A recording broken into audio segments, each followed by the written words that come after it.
Assalamu alaikum. Students, welcome to second assignment for CS 716, which is about advanced computer networks topics. तो आइए अब हम देखते हैं कि हम ये असाइनमेंट जो ना वो किस तरह से सॉल्व कर सकते हैं। इस असाइनमेंट को सॉल्व करने के लिए बेसिकली आपके पास एक लिंक जो ना वो आपको दिया गया है। वो अपने ब्राउज़र में प्रेफरेबली गूगल क्रोम को यूज़ करते हुए आपने इसको यहाँ पेस्ट करना है। पेस्ट करेंगे तो आपके पास ये विंडो जो है वो ओपन हो जाएगी। यहाँ पे आप ये है कि असाइनमेंट को सॉल्व करने से पहले आपको आपके पास जो ना वो वेबकैम होना चाहिए और आपका माइक्रोफोन जो है ना वो वर्किंग होना चाहिए। आप जो ना इस मकसद के लिए जो ना असाइनमेंट पहले आपसे जो ना इसकी एक्सेस के मतलब जो ना पूछेगी, तो आपने उसको एलो एक्सेस जो ना वो कर देना है। उसके बाद ये है कि आपने अपने जो आपका वीयू का ईमेल एड्रेस है, जो स्टूडेंट ईमेल एड्रेस है, जैसे bc102000@bc.vu.edu.pk या फिर आपका एमएस का है तो वो एमएस से स्टार्ट होगा। उसके साथ आपने इसको लॉगिन करना है, क्योंकि आपके वही ईमेल एड्रेसेस इस असाइनमेंट के साथ जो ना एनरोल्ड है। आप किसी और ईमेल एड्रेस के साथ जो ना वो अगर आप ट्राई करेंगे तो वो आपको असाइनमेंट एक्सेस करने नहीं देगा, बल्कि आपके पास मैसेज आ जाएगा कि आप इस असाइनमेंट के लिए एनरोल्ड नहीं हैं। तो आइए मैं इसको जो ना वो साइन इन करते हैं। साइन इन करेंगे तो अगर तो आपने स्टूडेंट अपना जो व्यू ईमेल है वो ऑलरेडी साइन इन किया हुआ है गूगल के अंदर, तो आपके पास ये लिस्ट में आ जाएगा। अगर आपने नहीं किया हुआ या आप दूसरा कोई आप तो यहाँ पे आप यूज़ अनदर अकाउंट यूज़ कर सकते हैं, या फिर उसको पहले आप अपने स्टूडेंट ईमेल को लॉगिन करें गूगल पे और फिर आप उसको यहाँ से सिलेक्ट कर लें। जब आप सिलेक्ट कर लेंगे तो ये साइन इन का प्रोसेस जो ना वो शुरू हो जाएगा। जो ना असाइनमेंट आपको वेरीफाई कर लेगी कि पहले आप आप वैलिड यूज़र हैं और क्या आपका जो ना वो इस पे लेट मी जस्ट इसको कर लेने दें। तो आपके पास जो ना ऐसा आपकी असाइनमेंट जो ना वो ओपन हो जाएगी। अब ये है कि असाइनमेंट में जो क्वेश्चंस हैं, आप देखें यहाँ पे क्वेश्चन बार है, यहाँ पे आपके 5 क्वेश्चन जो है वो दिए गए हैं और यहाँ पे जो ना इसकी इंस्ट्रक्शंस हैं। आप इन इंस्ट्रक्शंस को ज़रूर गौर से पढ़ें, ताकि आपने किस तरह से सबमिट करना है और क्या चीज़ें आपने नहीं करनी है और क्या करना है। अब ये है कि आप वन बाय वन जो है ना इन क्वेश्चंस को सॉल्व करेंगे। मीनवाइल अगर आप देखेंगे तो आपका वेबकैम यहाँ पे जो ना ओपन होगा और आपकी वॉइस भी जो ना वो मॉनिटर की जा रही होगी। मेरे तौर पे इस प्रैक्टिस का मकसद ये था कि अक्सर स्टूडेंट्स जो है ना वो कुछ बहुत से अच्छे स्टूडेंट्स भी हैं, लेकिन जो असाइनमेंट्स को बड़े अच्छे तरीके से जो ना सॉल्व करते हैं। देखिए, अगर आप असाइनमेंट सबमिट करेंगे तो आपको कुछ ना कुछ उसके मार्क्स ज़रूर मिलेंगे। अगर आप असाइनमेंट सबमिट नहीं करेंगे, किसी और से करवा लेंगे, तो फिर आपको फाइनल एग्ज़ाम्स में या मिड टर्म के एग्ज़ाम्स में भी इश्यू जो ना वो होगा। तो इसलिए इस चीज़ को मेक श्योर करने के लिए कि स्टूडेंट्स खुद से इन असाइनमेंट्स को सॉल्व करते हैं, तो हमने इसमें जो ना वो वेबकैम की कैपेबिलिटी जो ना वो डाली है, ताकि ये देखा जा सके कि बुनियादी तौर पे जो स्टूडेंट ने असाइनमेंट सबमिट की है वो किसने सबमिट की है, बेसिकली क्या स्टूडेंट ने खुद से की है या नहीं। तो आप यहाँ पे पहले क्वेश्चन पे जाएंगे, तो पहले क्वेश्चन पे आप अपना आंसर लिखें। जो कुछ भी आप आंसर जो ना वो लिखना चाहते हैं आप लिखें। अगर आप कोई जो ना वो इमेज ऐड करना चाह रहे हैं तो आप कोई इमेज ऐड कर दें यहाँ पे। और फिर इसको करने के बाद आपने इस क्वेश्चन को सेव करना है और आपने रिमेंबर करना है कि आपने वेट करना है जब तक ये सेव नहीं हो सकता। जब एक दफ़ा सेव हो जाता है तो आप फिर नेक्स्ट क्वेश्चन पे चले जाएं। इसी तरह से आपके पास नेक्स्ट क्वेश्चन आ जाएगा। आपने इसी तरह से इसको जो ना वो सॉल्व करना है। This is my answer. मैं यहाँ पे जैसे कर देता हूँ। फिर अगर आप कोई अगर टेबल एक्सेल शीट से जो ना वो कॉपी करना चाहते हैं तो वो आप यहाँ पे पेस्ट कर सकते हैं। जब आप पेस्ट कर लेंगे तो आप फिर अपना आंसर को सेव की करेंगे और सेव करने के बाद आप नेक्स्ट क्वेश्चन पे चले जाएंगे। नेक्स्ट क्वेश्चन में जाएंगे, आप इसको अच्छे तरीके से अंडरस्टैंड करेंगे और फिर उसका जो ना वो आप आंसर लिखेंगे। अगर आपने कोई इमेज वगैरह अगेन यहाँ पे करना है तो कर लें, अदरवाइज इसकी ज़रूरत नहीं है तो आप इसको सेव कर दें। फिर आप नेक्स्ट क्वेश्चन पे चले जाएंगे। नेक्स्ट क्वेश्चन पे जाएंगे तो आप इसी तरह से इस क्वेश्चन को सॉल्व करने के बाद जो ना वो सेव कर लेंगे। फिर फाइनली आप उसके बाद जो आपके पास जो फाइनल क्वेश्चन होगा वो आप यहाँ पे उसको सॉल्व करें। This is my answer.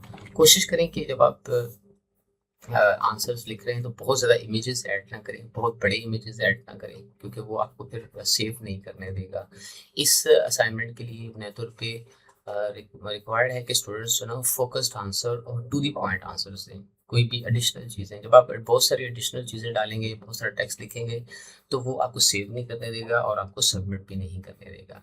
जब आपने सारे आंसर्स जो ना वो सेव कर लिए हैं, तो फिर आप सबमिट बटन पे जाएँगे। सबमिट बटन पे जाएँगे तो आपके पास जो आपने क्वेश्चंस जो थे आपको वो वाले और उनके आंसर्स जो है ना वो आपको यहाँ पे दिए होंगे।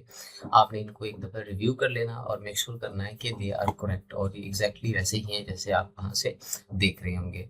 जब आप ये सारा कुछ वेरीफाई कर लेंगे तो फिर आपने सबमिट असाइनमेंट को क्लिक करना है। जब आप सबमिट करेंगे तो आपको मैसेज आ जाएगा कि आपने असाइनमेंट सबमिट कर ली है।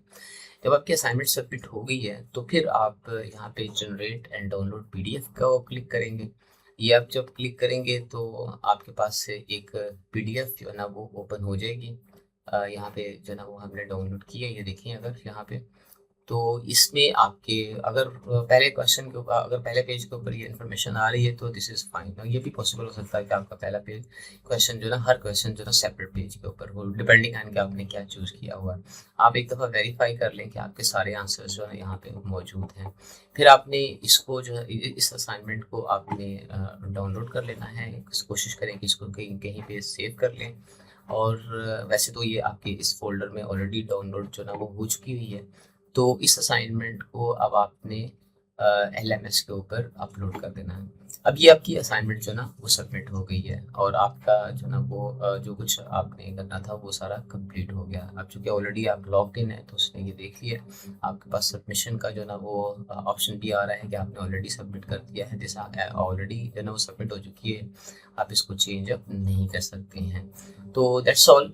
आप कोशिश करें कि बहुत ज़्यादा इमेजेस ऐड ना करें, बहुत बड़े-बड़े इमेजेस ऐड ना करें। हाँ, ये चीज़ भी मेक श्योर करें। एक चीज़ आपको बात याद रखने वाली है कि हर स्टूडेंट को डिफरेंट क्वेश्चंस जो है ना असाइनमेंट के मिलेंगे। लिहाज़ा आप कहीं से कॉपी पेस्ट ना करें। इसके अलावा ये है कि आप जो क्वेश्चन का टेक्स्ट है उसको यहाँ से कॉपी नहीं कर सकते। आप इसको पेस्ट जो है ना वो ताकि आप डायरेक्टली इसको चैटजीपीटी में, डीपसीक में अगर करने के बाद आप उसको आंसर ले लें और फिर यहाँ पे पेस्ट कर दें, तो इससे होगा कि वो सिस्टम को आसानी से पता लग जाएगा कि आपने ये किसी जीपीटी या चैट जीपीटी वगैरह से आंसर तो नहीं है, खुद से सॉल्व नहीं किए। उस सूरत में आपको इसके 0 मार्क्स मिलेंगे। तो लिहाजा इस चीज़ को अवॉइड करने के लिए आप क्वेश्चन स्टेटमेंट को कॉपी नहीं कर सकते, आप इसको कहीं पे भी जो ना पेस्ट नहीं कर सकते। तो that's all for this assignment. We wish you best of luck. Students जो है ना वो अपने नॉलेज से स्टडी के बाद जो है ना इसको सॉल्व करें। सॉल्व करेंगे तो उनको मिड टर्म एग्जाम्स के दौरान भी काफ़ी सारा फ़ायदा होगा, उनका नॉलेज इंक्रीज़ होगा। असाइनमेंट्स का मकसद सिर्फ ये होता है कि स्टूडेंट्स कॉन्सेप्ट्स को प्रैक्टिस करें। इसका मकसद ये नहीं होता कि नए तौर पे हम आपको एवेलुएट करें। क्या हम यही इसको देखना चाह रहे होते हैं कि आपने एक असाइनमेंट के जो डिफरेंट टॉपिक्स हैं उनको पढ़ा है और उनको अच्छे तरीके से जो ना अंडरस्टैंड कर लिया है। फिर हम ये सिर्फ देखना चाहते हैं जो कि एक फॉर्मेटिव असेसमेंट होती है, ताकि हम आपको फीडबैक दे सकें कि आपने क्या सही पढ़ा है, सही समझा है कि नहीं समझा है। तो I hope this assignment will help you for to increase your knowledge और आप इसको प्रैक्टिस करने में के लिए भी आपके लिए हेल्पफुल होगी। अगर आपके कोई क्वेश्चंस हैं तो आप जो ना ईमेल कर सकते हैं कोर्स ईमेल के ऊपर जो यहाँ पे दी गई है। अगर मेरा ख्याल से ज़्यादा बेटर वे है कि आप जो आपको MS टीम्स का आईडी दिया गया है, ये इंस्ट्रक्टर का ईमेल आईडी है, टीम्स का आईडी है, आप इसको अपने MS टीम्स में ऐड कर लें और अपने इंस्ट्रक्टर से आप बात कर सकते हैं। कोई भी क्वेश्चन हो, कोई इशू हो तो वो आप कर सकते हैं। इन केस फॉर एग्जांपल बात बात ऐसा होता है कि आपने इनकरेक्ट आंसर जो ना किसी वजह से पेस्ट कर दिए और फिर आपने असाइनमेंट सबमिट कर दी। अगर ये ऐसी सिचुएशन है तो आपने फ़ौरन ही अपने इंस्ट्रक्टर से कांटेक्ट करना है। उन्हें कहना है कि मेरी सबमिशन को काइंडली रीसेट कर दें।